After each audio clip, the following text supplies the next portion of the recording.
Hello, all my lovelies. How are you? I am Michelle Espinosa, or you may know me as Lady Stars and Fire. And today, I wanted to talk about being awake or being enlightened. Well, that's just a little bit of a strange combination, isn't it? We think they kind of go together, but they don't. Not at all. It's kind of like, and I hate to bring it up this way, but it's kind of like a court case, like for children, for custody and support. Well, if you were in a court and you started asking about support in a custody case, they're going to turn around and tell you one has nothing to do with the other. They're separate individual cases. Well, being awake and being enlightened are pretty much a lot like that exact idea. They're separate cases. The only way I know how to explain to you what I'm saying is to kind of fill you in on my story so that you can see where I'm coming from. Because I'm not going to point any fingers at anybody else. I'll only point them at myself. See, I've always had gifts. I've always been clairvoyant. I've always been an empath. I've always been able to sense spirit, feel them, smell them, hear them of some sort. I was always a brave, brave, brave soul. I was always fearless. I was awake, and I knew a lot, but I knew nothing. See, I was awake, but I wasn't using my gifts for anything good. I just had them. I wasn't using them for the greater good in any way, shape, or form. I just had them. I think the first time I remember having a situation with the deity, I was probably under 10. It was just part of my normal makeup, so to speak. And then my enlightenment started. See, I had several near-death experiences, and I was still too brave to get it through my thick head when my enlightenment started, and I was robbed at gunpoint. And even at that time, I was too brave to be afraid. The thing was, I had to be broken. I'm not going to say everybody's situation will turn out the way mine did. I'm a stubborn, stubborn soul. But after the robbery, I was scared. Oh, I became fearful of everything. I was fearful of my shadow. I was fearful of your shadow. I was fearful to be alone. I was fearful to be with people. And then the fear started bringing in all of the negative energies. See, they say, the shamans say, that when you're starting to become what you're going to become, or your shaman side is starting to come in, that spirit kills you, so to speak. They're going to kill everything that was before so they can make room for the new. Well, that's definitely what was going on with me. Any horrible, ever scary, bad movie I ever had completely came to life and came true. I became ill, fearful of everything, and I even was internally bleeding for a while. I've been in and out of doctors, was tested if things was wrong with me. Nothing was wrong with me.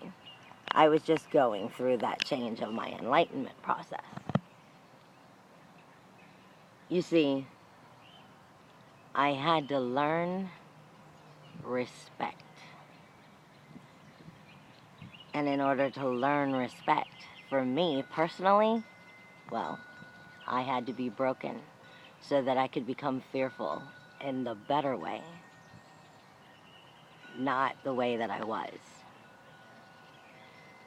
See, I will never compare myself to the shamans, the ones I consider shamans, the great ones who have just have so many gifts and have to undergo so much.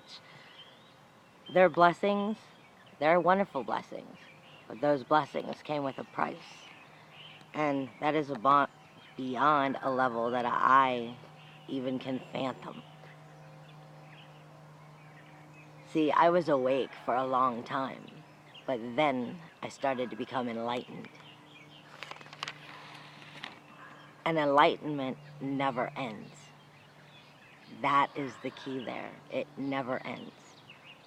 See, for my people who are very much follow the Bible and question some of what I'm saying or what I'm about to say, I'm going to come back at you with one thing. See, I was taught one thing that was very valuable to me, and I hold it very dear, that came from the Bible. Matthew 4:13 through 16. It says, dwelling are those who live in the shadow of death. On them the light does dawn.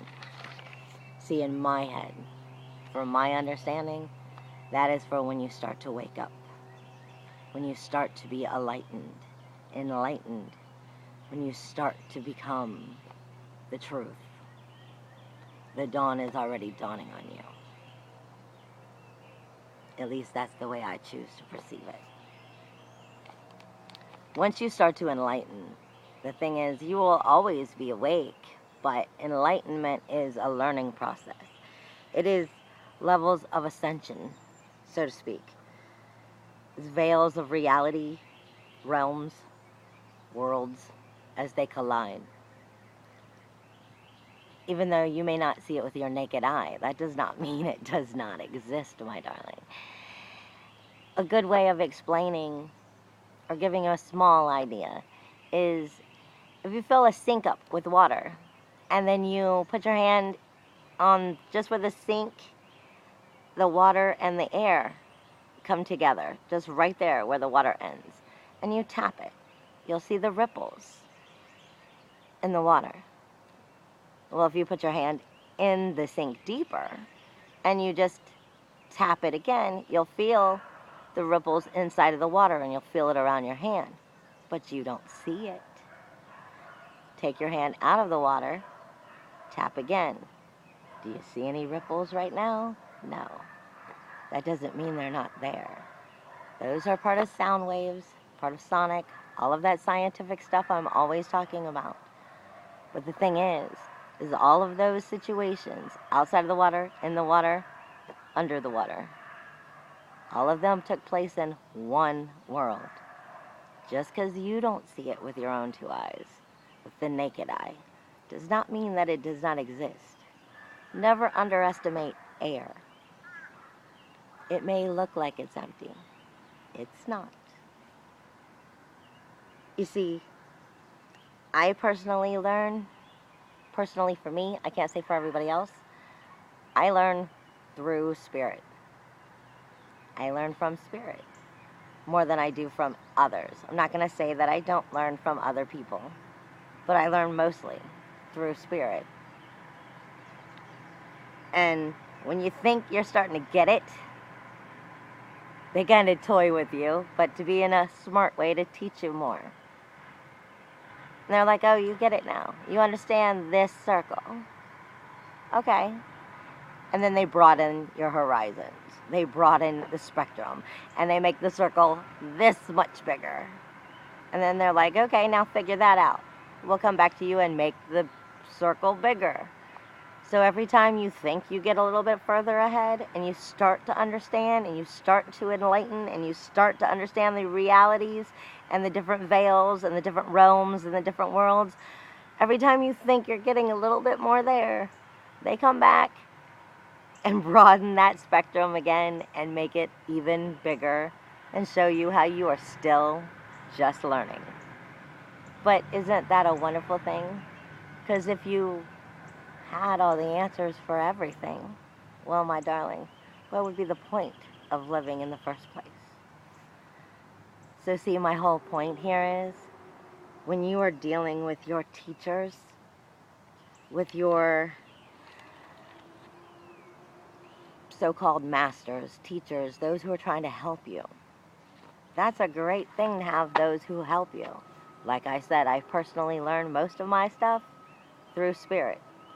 Spirit's just like a human being. And what I mean by just like a human being is they're not always forthcoming.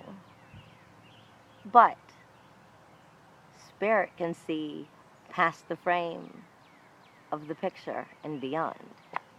We necessarily cannot.